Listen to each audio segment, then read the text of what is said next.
옆 사람들과 이렇게 인사합니다. 예수님 이름으로 사랑하고 축복합니다.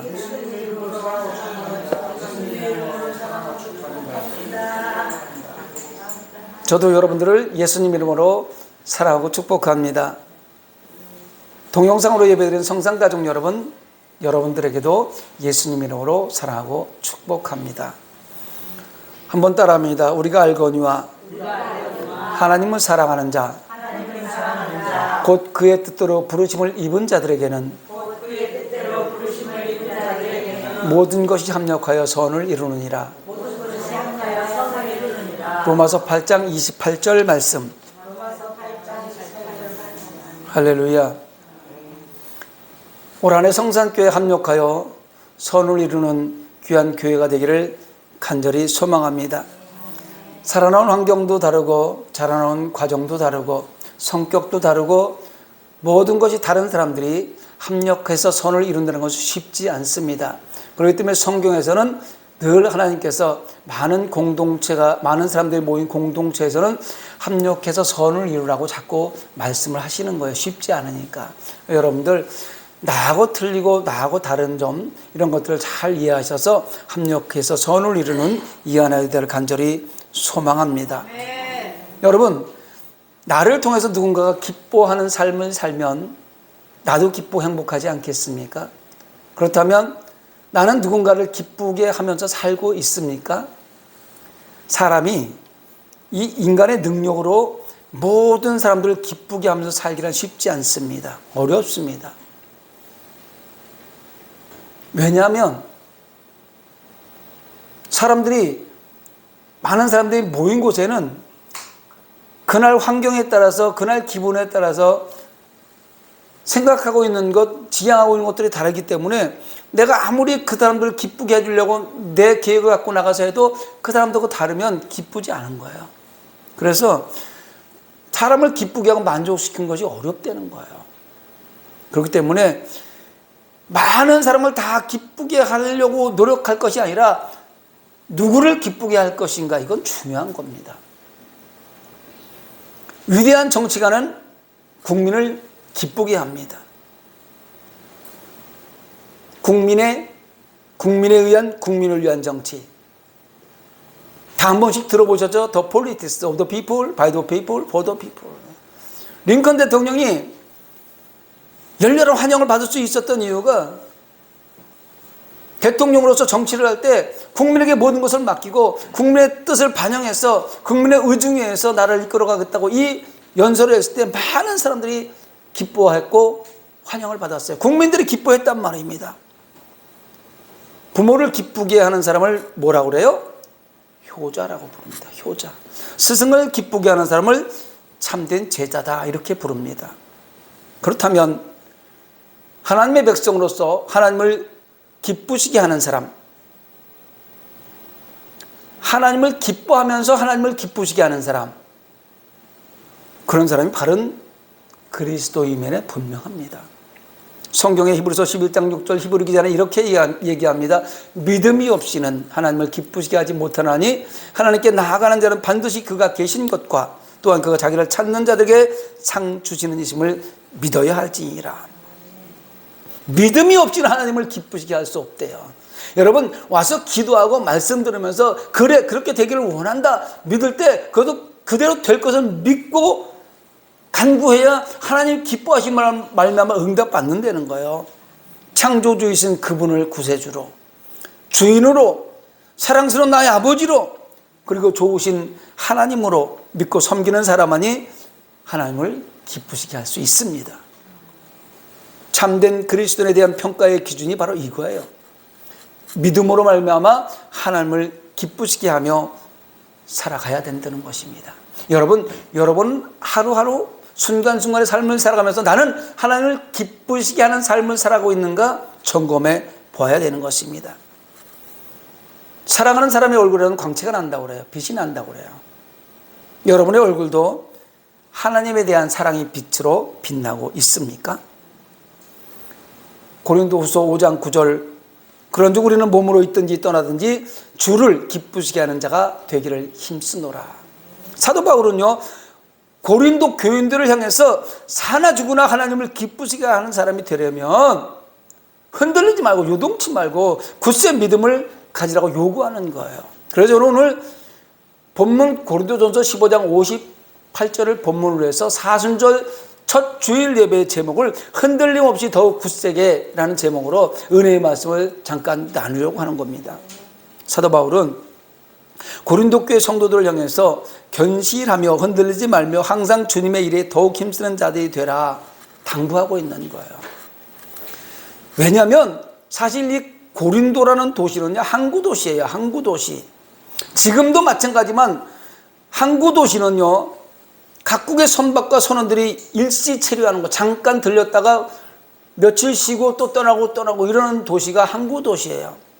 그래서 이 도시에는요, 온갖 세습 풍속들이, 악한 습관들이 유행하는 곳이 항구 도시예요.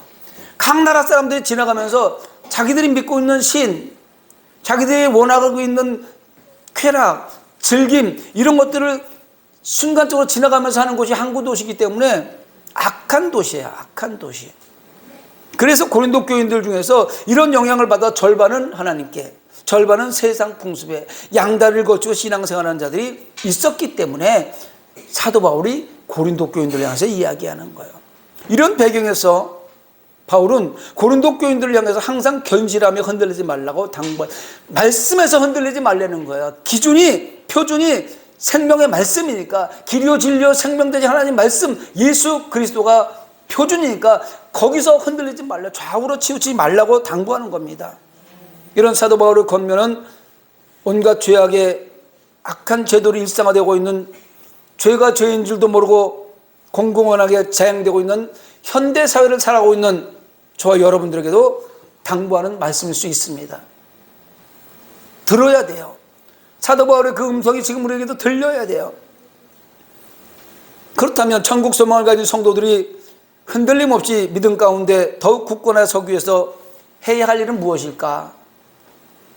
야고보서 4장 8절에 이렇게 정의하고 있습니다. 하나님을 가까이 하라. 그리하면 너희를 가까이 하시리라. 죄인들아 손을 깨끗이 하라. 두 마음을 품은 자들아 마음을 성결하게 하라. 야고보 선생님은 두 마음을 품지 말래요. 믿음이 흔들리지 않고 견실해지려면 그 마음에 의심이 없어야 돼요. 의심이 없어야 됩니다.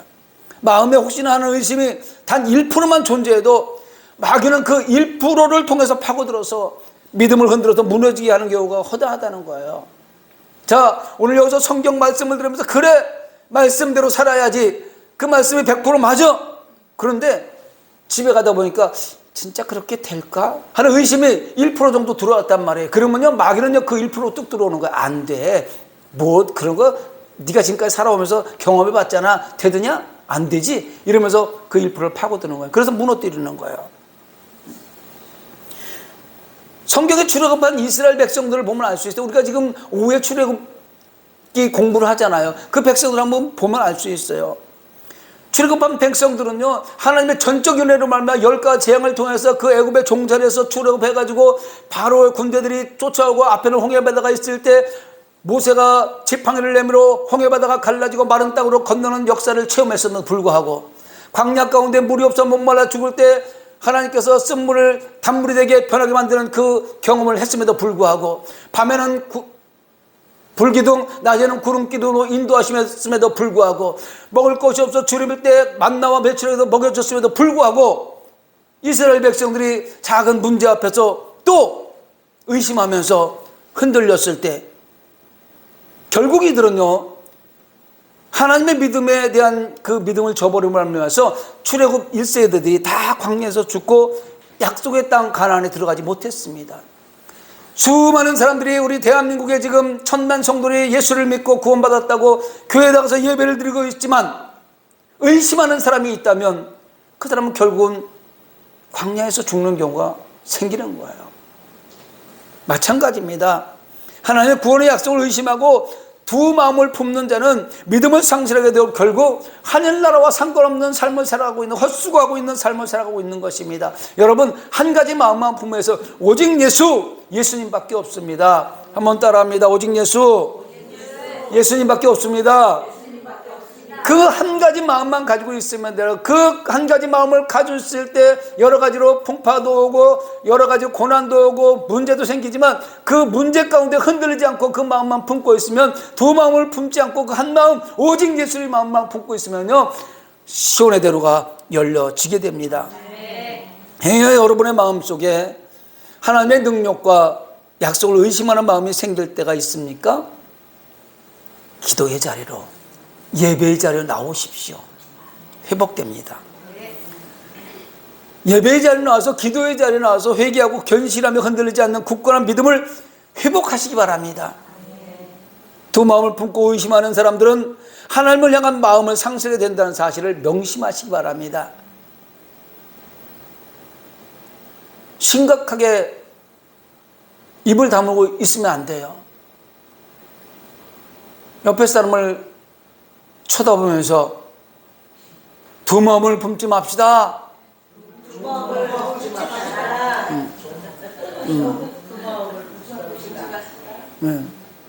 두 마음을 품으면 안 돼요.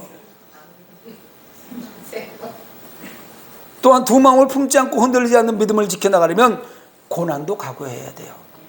예수 믿는 게 쉽지 않습니다. 신앙생활하는 게 쉽지 않아요. 쉬운 것 같으면 아무나 할 수 있어요. 그래서 천국 가는 길이 좁은 문이라고 그러는 거예요. 협착한 좁은 문이라고 얘기하는 거예요. 어렵습니다. 고난도 뒤따르기 때문에. 여러분 어떤 경우에 믿음이 흔들립니까? 대부분의 경우에 주님과 더불어 영광을 누리기를 원하면서 주님의 고난에 동참하지 않으려고 할 때 그때 믿음이 흔들리는 거예요. 주님의 일을 감당한다고 하면서 좀 버겁고 힘들고 어려운 일을 회피하려는 마음이 있다면 기도로 물리치시기 바랍니다. 회개하고 돌아오시기 바랍니다. 주님께서는 너희가 내 제자가 되려면 날마다 자기 십자가를 지고 나를 쫓으라고 권면하셨습니다. 여러분 십자가 지는 게 얼마나 어렵습니까? 십자가 진다는 것은 죽음을 얘기하는 거예요. 내가 죽어야 예수님이 사니까 내 십자가를 지고 오늘도 내게 다가온 십자가를 지고 날마다 예수님을 따라서 살아가야 됩니다. 또 사도 바울은요 주님의 영광에 참여하기 위해서는 마땅히 어떻게 해요? 마땅히 주님의 고난도 감수해야 할 것이라고 로마서 8장 17절에 말씀하고 있어요. 주님의 영광 천국 가는 길에 또 영원한 천국에 들어가기 위해서는요 이 땅에 살아가면서 고난도 감수하려는 거예요. 어려움도 있다는 거예요. 아픔도 있다는 거예요. 질병도 온다는 거예요. 문제도 있다는 거예요. 그것을 감수하라고 얘기하는 겁니다. 그러기에 성도들은 주를 위해서 고난받을 각오를 해야 되는 거예요. 그러지 못할 때 성도는 조금만 어려움이 닥쳐도 갈등하고 믿음이 흔들리게 되는 거예요. 물론 처음 교회에 나오신 분들은요 아직 믿음이 견고해 서 있지 않기 때문에 작은 일 하나에 흔들릴 수밖에 없어요. 그럴 때 옆에서 좀 믿음이 강한 사람들이 그 사람을 붙잡고 날마다 기도해 줘야 돼요. 오늘 저는 말씀을 시작하면서 오늘 이 자리에 성령 충만함의 은혜가 넘칠 거라고 확신합니다. 왜냐하면 찬양하면서 말씀을 나누기 전에 기도하면서 하나님께서 이미 이곳에 성령 충만, 말씀 충만, 기도 충만하게 덮고 계시기 때문에 믿음으로 흔들리지 않는 믿음만 갖고 있으면, 견고한 믿음만 갖고 있으면 육신의 질병은 치료되는 거예요. 문제는 해결되는 거예요. 악한 원수마귀 흑암의 세력이 틈타지 못하는 겁니다. 십자가의 고난이 없으면 영광의 면류관도 없다. 노크로스 노크라운이라고 그래요.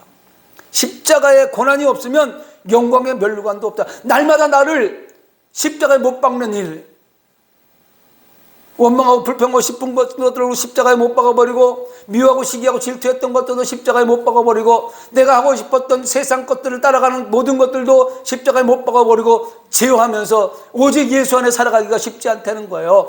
그렇기 때문에 노크로스 노크라고, 십자가 없는 영광은 없다는 거예요. 면류관도 없다는 거예요. 성도가 흔들림 없이 더욱 굳세게지려면 망설이지 말아야 돼요. 머뭇머뭇하면 안 돼요. 열왕기상 18장 21절에 너희가 어느 때까지 둘 사이에서 머뭇머뭇하느냐, 여호와가 만일 하나님은 그를 따르고 바알이 만일 하나님은 그를 따를지니라. 너무나 잘 아는 갈멜산 전투 얘기 아닙니까? 엘리야 선지자가 하나님과 바알 사이에서 머뭇고 있는 이스라엘 백성들에게 즉각 결단하라고 요구하는 거예요. 너희가 세상하고 하나님하고 중간지대는 없어. 하나님을 선택할 거야? 세상을 선택할 거야? 선택하라는 거예요. 머뭇머뭇하는 순간에 시간은 지나가 버리고요. 악한 원수마귀 흑말 쓰레기 흩어서 세상 유행으로 그냥 끌고 가버리고 마는 거예요. 죽음이에요. 머뭇머뭇하지 마시기 바랍니다. 흔들리지 않는 믿음을 가지려면 마음의 동요와 갈등이 생길 때 즉각 결단해야 돼요. 나는 오직 예수. 힘들고 어려워도 고난이 와도 몸이 아파도 오직 예수, 오직 예수, 오직 예수. 결단해야 되는 거예요. 아방 당시에 있었던 일 아닙니까? 이스라엘 백성들이 바알과 하나님 사이에 양다리를 걸치고 세상 지배권을 가지고 있는 아합 왕한테, 바알을 섬기는 왕한테 그가 섬기는 바알 앞에 가서 절하고, 또 어떤 때는 선지자가 와서 하나님 말씀을 전하니까 그곳에 와서 하나님한테 절하고 양다리를 거치고 이중적인 신앙생활을 했었습니다. 그리고 어느 편을 택할 건지 방황했습니다. 이런 백성들을 향해서 엘리야 선지자가 지금 외치는 거예요. 하나님과 바알, 하나님과 바알 둘 가운데 한 편을 택하러 결단을 촉구하였습니다. 저도 오늘 감히 우리 성산교회 성도들 여러분 앞에 호소합니다. 하나님만 섬기시기 바랍니다. 세상 것 화려해 보이지만 안개와 같이 잠시 왔다 가는 거예요. 없어지는 겁니다. 영원한 천국 주인 하나님만 섬기시기 바랍니다. 믿음 생활에서 망설임과 방황을 끝내는 방법은 즉각 결단하는 거예요. 지금! 할렐루야! 지금 결단하세요. 혹시라도 지금도 아직도 세상 것에 아직도 0.001%라도 마음이 있다면 홀이라도 남김없이 씻어버리세요. 버려버리세요. 지금 결단하셔야 됩니다. 즉각 결단하고 하나님을 선택하는 그 백성은 살아남는 거예요. 천국 백성 되는 거예요. 다시 한번 부탁합니다. 망설이지 말고 하나님을 향한 결단은 즉시 행동으로 옮기시기 바랍니다.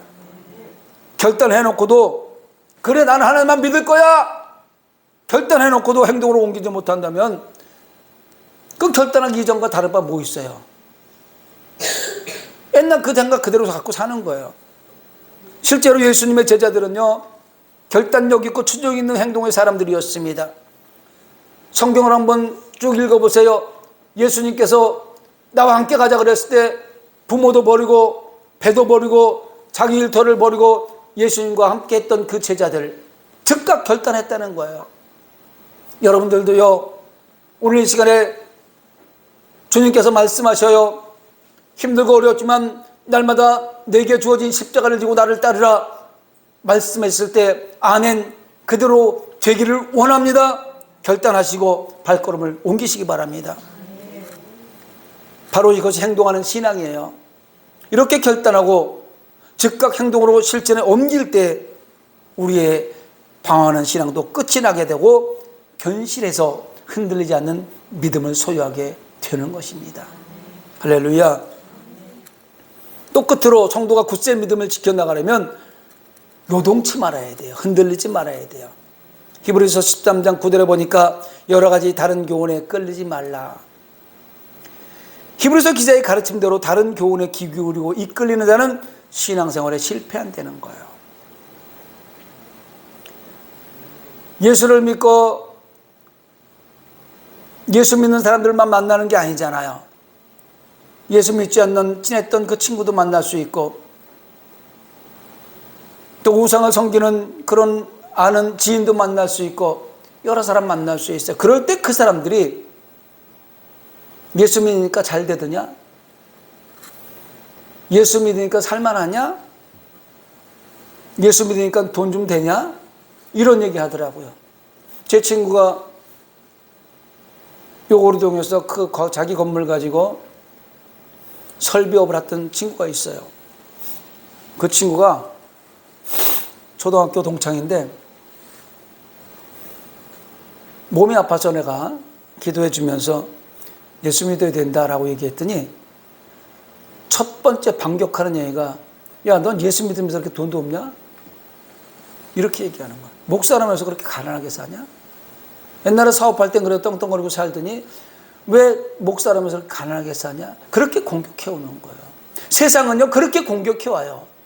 너 교회 다니더니 뭐 더 힘들게 살고 있는 거 아니야? 너 교회 다니면서 왜 이렇게 맨날 아파? 이렇게 얘기하는 친구들이 있어요. 그래서 그때 흔들려요. 아, 그전보다 내가 더 아프네. 이렇게 생각이 사로잡는 거예요. 그러다 보면은요, 흔들려서 넘어지게 됩니다. 여러분은 배가 밤중에 바다를 항해할 때 등대불을 의지해 항구에 들어갈 수 있어요. 등대불을 보지 않고 자기 경험에 의해서 그냥 들어가다 보면 사고가 납니다. 망망대해 아무것도 없는 바다 한가운데서 선장이 뭘 보고 가겠어요? 나침판 하나 보고 가는 거예요. 동서남북 나침판 하나 보고 자기가 항해하던 그 길을 따라가는 거예요. 별을 보고, 옛날엔 나침판 없을 때는 별을 보고 다녔다고 그랬어요. 그게 길이에요. 그걸 가야 되는 거예요. 그렇지 않고 자기 경험으로 동서남북을 정하고 가다 보면요, 엉뚱한 데가 있을 때가 있어요. 지하도에서 여러분, 지하에 들어가 가지고 내 경험대로 표지판 안 보고 갔다가 낭패 본 적 혹시 없습니까? 저는 고속터미널 가가지고 지하도를 가다가 그런 적 몇 번 있어요. 내가 갔던 길이 이 길이어서 갔는데 전혀 딴 길인 거예요. 표지판을 보고 가지 않았다 보니까. 여러분, 표지판을 보고 가야 돼요. 목표물을 정확하게 설정하고 나가야 됩니다. 성도들은요, 참 진리 되신 예수 그리스도를 인생의 푯대로 삼아야지, 그렇지 않고 다른 세상 학문이나 다른 헛된 세상 유행에 귀를 기울인다면 하늘나라 안전한 포구를 갈 수가 없어요. 안전한 포구로 인도하는 것은 오직 예수입니다. 말씀이에요. 거기 길이기 때문에 그 길에서 벗어나면은요, 곁길로 가게 되면 못 가는 거예요. 옛날에 이런 말이 있습니다. 뭐로 가도 서울만 가면 된다라는 이야기를 어른들이 했어요. 잘못된 이야기예요. 뭐로 가면 서울 못 갑니다. 서울로 가려면 서울 표지판을 보고 가야 돼요. 자, 뭐로 가고도 서울만 가면 된다라는 얘기는요, 무슨 짓을 해도 목표물에만 가면 된다. 나쁜 짓을 하든 뭐 이런 얘기이기 때문에 그런 언어는 사용 안 하는 게 좋아요. 우리는 예수님만 바라보아야 천국 갈 수 있어요. 세상에 수없이 많은 것들이 우리를 유혹한다 할지라도 거기에 흔들리지 말고 요동하지 말고 예수님만 바라보면 결국은 힘들고 어렵겠지만 우리는 우리의 목표물에 도착할 수 있다는 것입니다. 빌보서 3장 14절에 보니까 푯대를 향하여 그리스도 예수 안에서 하나님의 위에서 부르심의 상을 위하여 달려가노라. 사도 바울은요, 오직 참 진리 되신 예수 그리스도만을 푯대로 삼아서 그 길로 나아가겠노라고 고백하고 있는 거예요. 흔들림 없는 견실한 성도, 세상 유행을 쫓지 않습니다. 요즘 얼마나 세상 유행이 빠르게 변하고 있습니까? 신세대의 문화라는 포장을 하고 성도들을 유혹하고 있습니다. 거기에 넘어가는 사람들이 얼마나 많이 있는지 몰라요. 이 유행 따라, 이 문화 따라 살지 않으면 못 산다는 거예요. 그래서 따라가야 된다는 거예요. 유행 따라 사는 것도 제멋이지만 우리는 유행 따라 살아가면 안 되는 거예요. 그건 유행과 가사예요. 우리는 말씀 따라가야 됩니다. 새로운 것들 하루만 자고 일어나면 기가 막힌 것들이 막 나와서 우리를 유혹해요. 그럴듯해요. 따라가면 될 것 같아요. 그러나 그것은 사망길입니다. 사랑하는 성도 여러분, 신앙인이 세상 유행과 악한 관습과 헛된 풍습을 쫓고 추구하면 결국 믿음을 상실하게 됩니다. 성도는 비록 바른 땅을 딛고 살지만 눈은 항상 하늘을 바라봐야 됩니다. 눈을 들어 하늘을 바라보세요. 하늘나라를 바라보시기 바랍니다. 하늘나라 영원한 삶을 바라보면서 천국의 유행과 하늘나라의 습관을 몸에 익히도록 노력해야 됩니다. 힘들고 어렵지만 예배하는 거 습관 들여야 되고요. 기도하는 거 습관 들여야 되고요. 말씀 보는 거 습관 들여야 돼요. 이것이 천국 가는 길인데 드라마 보는 거에 습관 들이고 스포츠 보는 거에 습관 들이고 할렐루야. 그래 되겠어요? 그 시간에 한번 마음 먹고 내가 오늘은 기도해야지. 기도의 자리로 말씀을 봐야지. 성경을 펴고 예배의 자리를 나가야지. 힘들고 어려워도 예배의 자리를 향하면 하나님께서 기뻐하심으로 여러분의 삶 가운데 천국을 소유하게 해줄 줄 믿습니다. 세상은 계속해서 유혹해요. 나를 따라오라고. 이 길이 평탄한 길이라고. 이 길이 잘 살 수 있는 길이라고. 그런데 그럴 때 성도는 흔들림 없이 더욱 굳세게 세상을 이기는 믿음을 소유해야 되겠습니다. 고린도전서 9장 27절에 보니까 내가 내 몸을 저 복종하게 하면 내가 남에게 전파한 후에 자신이 도리어 버림을 당할까 두려워함이로다. 사도 바울이 얘기하고 있어요. 조재현 목사가 여기서 이렇게 말씀을 선포하면서 자기는 말씀을 선포하면서 혹시라도 말씀을 선포해서 많은 사람들을 죽게 돌아오게 만든 후에 잠깐 방심해서 내가 버림을 받아서 천국 백성하고 상관이 없는 사람이 될까 두려워한다는 거예요. 흔들리지 않는 믿음을 가지기 위해서 날마다 자신을 쳐서 주님의 말씀에 복종시켰나라고 고백하는 거예요. 말씀으로 나를 날마다 쳐서 복종시키려는 거예요. 로마서 12장 11절에 보니까 부지런하여 게으르지 말고 열심을 품고 주를 섬기라. 베드로서 1장 10절에도 그러므로 형제들아 더욱 힘써 너희 부르심과 택하심을 굳게 하라. 너희가 이것을 행한즉 언제든지 실족하지 아니하리라. 할렐루야. 항상 시험에 든 사람들의 모습을 보면 한가할 때 시험이 들어요. 먹고 살만할 때 시험이 듭니다. 일손을 놓고 긴장을 풀 때 사단은 유혹하는 것입니다. 성도가 흔들림 없이 더욱 굳세게 믿음을 지킴으로 하나님을 기쁘시게 하려면 마귀에게 시간적인 틈을 주지 말아야 돼요. 더 열심을 내서 예수님 안으로 말씀 안으로 예배 속으로 기도하는 시간으로 들어와야 되는 것입니다. 그래야만 사단이 역사할 여지가 없어요. 천정을 향해 달려가는 발걸음을 멈추지 마시고 뒤도 돌아보지 마시고 좌우로 시선을 돌리지 마시고 목표를 향해서 조금만 더, 한 걸음만 더 고삐를 당겨주시기 바랍니다. 세상은 날마다 요동치면서 성도들을 유혹하고 믿음을 흔들고 있지만 예수님께서 이미 십자가상에서 다 이겨놓으셨어요. 세상을 여건이 이겨놓으셨습니다. 그 예수님만 따라가면, 세상을 다 이겨놓은 예수님만 따라가면 나는 이기는 거예요. 그러므로 내 사랑하는 형제들아, 견실하며 흔들리지 말고 항상 주의 일에 더욱 힘쓰는 자들이 되라. 이는 너희의 수가 주 안에서 헛되지 않은 줄 알미라. 할렐루야. 사도 바울의 고백을 마음 깊이 새기고 사도 바울의 열심과 노력을 본받아서 승리하시기를 예수님의 이름으로 축원합니다. 말씀을 생각하면서 우리 한번 함께 기도하기를 원합니다.